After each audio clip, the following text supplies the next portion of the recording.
ਕੇਂਦਰ ਦੇ ਨਾਲ ਮੀਟਿੰਗ ਕਰਨ ਦੇ ਲਈ ਕਿਸਾਨ ਆਗੂਆਂ ਦਾ ਜੱਥਾ ਜਿਹੜਾ ਖਨੌਰੀ ਬਾਰਡਰ ਤੋਂ ਪਹੁੰਚ ਚੁੱਕਿਆ। ਜਗਜੀਤ ਸਿੰਘ ਡੱਲੇਵਾਲ ਇੱਕ ਵਾਰ ਫਿਰ ਐਂਬੂਲੈਂਸ ਦੇ ਵਿੱਚ ਆਏ ਨੇ। ਅਭਿਮਨੂ ਕਾਹੜ ਸਾਡੇ ਨਾਲ ਨੇ।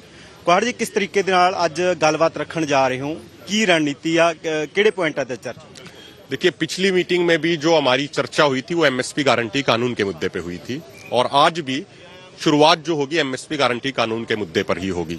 हमारी डिमांड क्लियर है और मैं कहूंगा ये डिमांड नहीं है, ये पहले की मानी हुई मांगे हैं कि देश के सभी किसानों की 23 फसलों की 100% खरीद एमएसपी के ऊपर हो। इस चीज के लिए लड़ाई लड़ी जा रही है। प्रमुखता से आंकड़ों के साथ, तथ्यों के साथ सारी बातें रखी जाएंगी और मुझे लगता है कि लोकतंत्र में मुद्दों को हल करने का एक ही तरीका होता है कि बातचीत की टेबल पे बैठ के तथ्यों सहित आपस में विचार चर्चा हो और जिनके तथ्यों में वजन हो, जिनके तथ्य सत्यों के साथ हो, सत्य के साथ हो, उनकी मुझे लगता है कि बात मान लेनी चाहिए। और आज किसानों का जो पक्ष है वो पूरे तरीके से मजबूत है। ये सिर्फ मांग नहीं है बल्कि एमएसपी गारंटी कानून समय की जरूरत है। ਲੱਗਦਾ ਕੋਈ ਅੱਜ ਮਸਲੇ ਦਾ ਹੱਲ ਹੋਏਗਾ, ਹੱਲ ਵੱਲ ਵਧੇਗਾ ਕਦਮ ਸਰਕਾਰ ਵਧਾਏਗੀ? देखिए कुलदीप भाई, इंसान को हमेशा पॉजिटिव रहना चाहिए। उम्मीदों पे दुनिया कायम है। अगर हम नेगेटिव हो जाएंगे किसी विषय के बारे में तो फिर तो मुझे लगता है कि अंजाम तक पहुंचना, रिजल्ट तक पहुंचना बड़ा मुश्किल हो जाएगा। तो हम तो बड़ी उम्मीद करते हैं कि आज एमएसपी गारंटी कानून बनाने की घोषणा हो, ऐसी हमारी उम्मीद है। इसी उम्मीद के साथ हम मीटिंग में जा रहे हैं। ਕਿਹੜੇ ਮੰਤਰੀ ਆ ਰਹੇ ਨੇ? ਕੋਈ ਮਿਲਿਆ ਸੁਨੇਹਾ ਵੀ ਮੰਤਰੀ, ਖੇਤੀਬਾੜੀ ਮੰਤਰੀ ਆ ਰਹੇ ਨੇ? देखो, ये तो केंद्र सरकार को ही पता होगा कौन कौन मंत्री आ रहे हैं, लेकिन हमें ये बताया गया है कि केंद्र सरकार के कैबिनेट मंत्री आ रहे हैं और पिछली बार ये चर्चा हुई थी कृषि मंत्री जी भी आएंगे, प्रहलाद जोशी जी भी आएंगे और अन्य मंत्री भी आ सकते हैं। ਪਿਛਲੀ ਮੀਟਿੰਗ ਦੇ ਵਿੱਚ ਕਿੱਥੇ ਤੱਕ ਪਹੁੰਚੀ ਸੀ ਗੱਲਬਾਤ? ਕਿੱਥੇ ਤੱਕ ਪਹੁੰਚਿਆ ਸੀ ਏਜੰਡਾ ਕਿਸਾਨਾਂ ਦੀ ਗੱਲਬਾਤ ਦਾ? ਕਿੱਥੇ ਤੱਕ ਚੱਲੀ? मैंने बताया आपको एमएसपी गारंटी कानून के मुद्दे पे चर्चा हुई थी। हमने ये बताया कि एमएसपी गारंटी कानून से हमारा मतलब है, एमएसपी गारंटी कानून का जो अर्थ है वो ये है कि देश के सभी किसानों की जो टोटल फसल है वो एमएसपी के ऊपर खरीदी जाए। 100 की 100% फसल, चाहे व्यापारी खरीदे चाहे सरकार खरीदे, वो एमएसपी से नीचे नहीं खरीदी जानी चाहिए। एमएसपी या एमएसपी से ऊपर होनी चाहिए। उसके बाद आगे तथ्य हुए, विचार चर्चा हुई, सरकार ने अपनी तरफ से रखा कि सरकार क्या क्या कर रही है एमएसपी के लिए। हमने उसके जवाब में बताया कहां कहां लूप होल्स हैं, किस किस तरीके से है। इस चीज पे पूरी चर्चा हुई थी और आज मुझे लगता है कि विस्तार से उस पर चर्चा होगी तो और भी ज्यादा तथ्यों के सहित बात रखी जाएगी। ਡੱਲੇਵਾਲ ਸਾਹਿਬ ਦੀ ਸਿਹਤ ਕਿਸ ਤਰ੍ਹਾਂ ਦੀ ਹੈ? ਜਿਸ ਤਰੀਕੇ ਦੇ ਨਾਲ ਉਹਨਾਂ ਨੇ ਖਾਣਾ ਬੰਦ ਕੀਤਾ, ਭਾਵੇਂ ਕਿ ਮੈਡੀਕਲ ਐਡ ਲੈ ਰਹੇ ਨੇ, ਹੁਣ ਸੁਧਾਰ ਹੋ ਰਿਹਾ ਜਾਂ ਫਿਰ ਕਿਸ ਤਰੀਕੇ ਦੀ स्थिति है? देखिए, सरदार जगजीत सिंह डल्लेवाल जी शारीरिक तौर पे बहुत कमजोर हैं, लेकिन हौसले उनके पूरे तरीके से बुलंद हैं, हौसले पूरे तरीके से मजबूत हैं और सरदार जगजीत सिंह डल्लेवाल जी के नेतृत्व में, पंदेर साहब के नेतृत्व में दोनों फोरमों पूरी मजबूती से बात को रखेंगे। ਤੁਹਾਡੀ ਕਿਹੜੀ ਆਡੀਓ ਆ? ਤੁਹਾਡੀ ਆਡੀਓ ਦੀ ਬੜੀ ਚਰਚਾ ਹੋ ਰਹੀ ਹੈ। ਸੰਯੁਕਤ ਕਿਸਾਨ ਮੋਰਚੇ ਨੇ ਵੀ ਹੁਣੇ ਪ੍ਰੈਸ ਨੋਟ ਜਾਰੀ ਕਰਕੇ ਉਸ ਚੀਜ਼ ਦੀ ਨਿਖੇਧੀ ਕੀਤੀ ਹੈ। ਕੀ ਹੈ ਆਡੀਓ ਦੇ ਵਿੱਚ ਅਜਿਹਾ ਕੀ ਹੈ? देखो कुलदीप भाई, मैं आपको एक बात बताता हूँ, बड़ी हैरानी की बात है, जो लोग मीटिंग में नहीं थे वो लोग बता रहे हैं कि मीटिंग में क्या हुआ क्या नहीं हुआ, वो दावे कर रहे हैं। हाँ, तो सबसे बड़ा सवाल ये आ जाता है कि वो किसके संपर्क में है, कहां से उनको बातें पता लग रही है और जो बातें पता लग रही है वो भी गलत पता लग रही हैं, तथ्यहीन बातें पता लग रही हैं। 3-4 दिन पहले एक संगठन है हरियाणा से ही, उनके एक पदाधिकारी का फोन आया, बोला जी हमारे प्रधान जी पूछना चाहते हैं कि ऐसी कोई बातचीत हुई है क्या कि भाई इतने % की खरीद हो जाए, ये हो जाए, वो हो जाए। हमने कहा कि ऐसी कोई बात नहीं हुई। हमारी जो हमने बात रखी वो ये रखी कि भाई एमएसपी गारंटी कानून बनाया जाए और एमएसपी गारंटी कानून का अर्थ ये है कि 100 की 100% खरीद है वो एमएसपी पे होनी चाहिए, चाहे सरकार खरीदे, चाहे व्यापारी खरीदे या कोई भी खरीदे।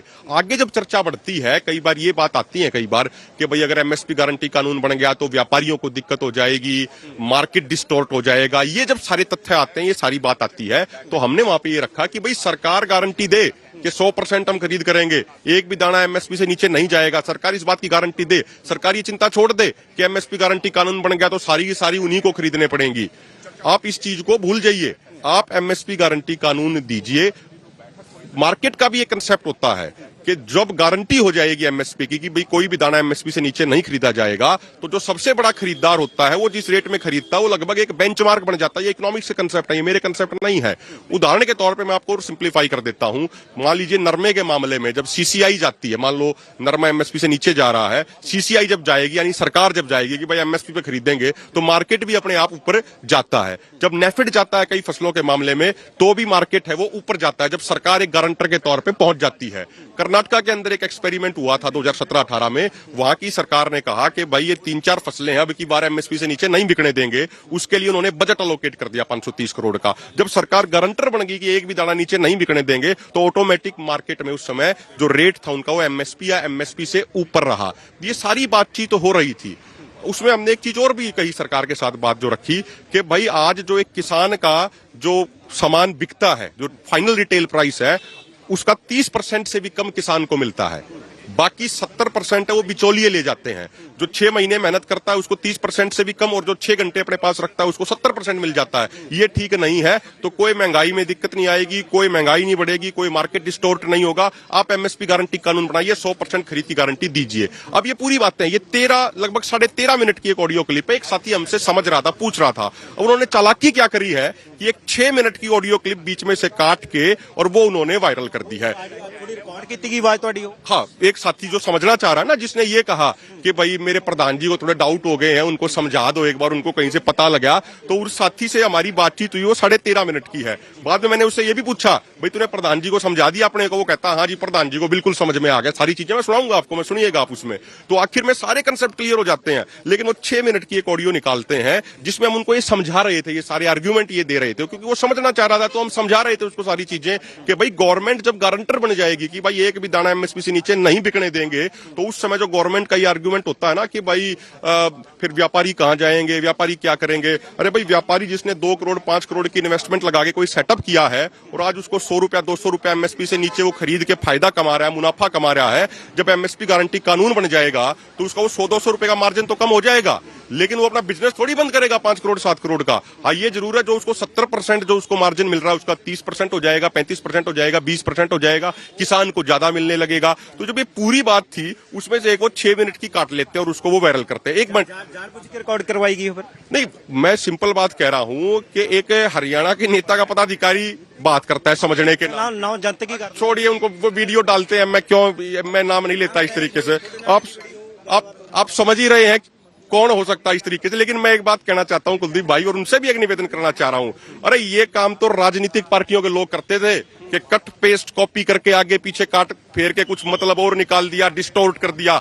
अब ऐसी स्थिति आ गई कि कुछ किसान नेता इस तरीके से 13-13.5 मिनट की ऑडियो क्लिप को 4 मिनट 5 मिनट 6 मिनट की काट के उसको वायरल करने लग गए। ऐसी स्थिति आ गई उनकी। सोचना चाहिए थोड़ा सा, परमात्मा से, उस वाहिगुरु से डरना चाहिए। उसके घर में देर हो सकती है, अंधेर नहीं। जो लोग इस तरीके से गलत फैक्ट रख के जो डिस्टॉर्ट करते हैं उनको सोचना चाहिए अपने अंदर। हमारा कंसेप्ट क्लियर है कि 100% खरीद एमएसपी के ऊपर हो। ਬਿਲਕੁਲ ਅਭੀ ਮੰਨੂ ਕਹਾੜ ਨੇ ਉਸ ਆਡੀਓ ਦਾ ਵੀ ਜ਼ਿਕਰ ਕੀਤਾ ਕਿ ਕਿਸ ਤਰੀਕੇ ਦੇ ਨਾਲ ਇੱਕ ਹਰਿਆਣੇ ਦੇ ਕਿਸਾਨ ਲੀਡਰ ਨੇ ਉਸ ਨੂੰ ਕਿਸੇ ਉਸਦੇ ਸਾਥੀ ਤੋਂ ਕਹਿ ਕੇ ਰਿਕਾਰਡ ਕਰਵਾਇਆ। 13 ਮਿੰਟ ਦੀ ਆਡੀਓ ਸੀ। 13 ਮਿੰਟ ਦੀ ਆਡੀਓ ਦੇ ਵਿੱਚ ਐਮਐਸਪੀ ਤੇ ਕਾਨੂੰਨੀ ਗਰੰਟੀ ਬਣਾਉਣ ਦੀ ਗੱਲਬਾਤ ਹੋਈ ਸੀ, ਤਾਂ ਉਸ ਆਡੀਓ ਨੂੰ ਕੱਟ ਕੇ 6 ਮਿੰਟ ਦੀ ਤਾਂ ਵਾਇਰਲ ਕੀਤਾ ਗਿਆ। ਉਸ ਤੋਂ ਬਾਅਦ ਇਹ ਵਿਵਾਦ ਖੜਾ ਹੋਇਆ। ਸੰਯੁਕਤ ਕਿਸਾਨ ਮੋਰਚੇ ਨੇ ਵੀ ਪ੍ਰੈਸ ਨੋਟ ਜਾਰੀ ਕਰਕੇ ਉਸ ਆਡੀਓ ਦੀ ਨਿਖੇਧੀ ਕੀਤੀ। ਹਾਲਾਂਕਿ ਅਭੀ ਮੰਨੂ ਕਹਾੜ ਉਸ ਨੂੰ ਸਾਫ਼ ਕਰ ਗਏ ਨੇ ਕਿ ਜਾਣਬੁੱਝ ਕੇ ਉਹ ਅੱਧੀ ਆਡੀਓ ਨੂੰ ਜਿਹੜਾ ਵਾਇਰਲ ਕੀਤਾ ਗਿਆ। ਤਸਵੀਰਾਂ ਤੁਹਾਨੂੰ ਦਿਖਾ ਦਿੰਦੇ ਆ ਕਿਸ ਤਰੀਕੇ ਦੀ ਹਲਚਲ ਹੈ। ਕਿਸਾਨ ਆਗੂ ਲਗਾਤਾਰ ਪਹੁੰਚ ਰਹੇ ਨੇ। ਤਾਂ ਮਹਾਤਮਾ ਗਾਂਧੀ ਸਟੇਟ ਇੰਸਟੀਚਿਊਟ ਦੇ ਵਿੱਚ ਇਹ ਮੀਟਿੰਗ ਅੱਜ ਕੇਂਦਰ ਦੇ ਮੰਤਰੀਆਂ ਦੇ ਨਾਲ ਹੋਣ ਜਾ ਰਹੀ ਆ। 6ਵੇਂ ਗੇੜ ਦੀ ਮੀਟਿੰਗ ਆ ਜਿਸ ਦੇ ਵਿੱਚ ਜਗਜੀਤ ਸਿੰਘ ਡੱਲੇਵਾਲ ਆਪਣੇ ਸਾਥੀਆਂ ਸਮੇਤ ਪਹੁੰਚ ਚੁੱਕੇ ਨੇ। ਤਾਂ ਲੀਡਰਾਂ ਨੂੰ ਭਾਵੇਂ ਕਿ ਉਮੀਦ ਬਹੁਤ ਹੈ ਕਿ ਇਸ ਮੀਟਿੰਗ ਦੇ ਵਿੱਚ ਮਸਲੇ ਹੱਲ ਹੋਣਗੇ, ਪਰ ਸਾਫ਼ ਕਿਸਾਨ ਆਗੂ ਕਰ ਚੁੱਕੇ ਨੇ ਕਿ ਐਮਐਸਪੀ ਤੋਂ ਜਿਹੜੀ ਕਾਨੂੰਨੀ ਵਾਰੰਟੀ ਬਣਾਉਣ ਤੋਂ ਬਿਨਾਂ ਮਸਲੇ ਦਾ ਹੱਲ ਨਹੀਂ ਹੋਣ ਵਾਲਾ, ਭਾਵੇਂ ਕਿ 13 ਮੰਗਾਂ ਤੇ ਅੰਦੋਲਨ ਚੱਲ ਰਿਹਾ ਹੈ। ਸਾਥੀ ਜੱਸੀ ਦੇ ਨਾਲ ਕੁਲਦੀਪ ਸਿੰਘ ਪੂੜੇ, ਰੋਜ਼ਾਨਾ ਸਪੋਕਸਮੈਨ ਟੀਵੀ, ਚੰਡੀਗੜ੍ਹ।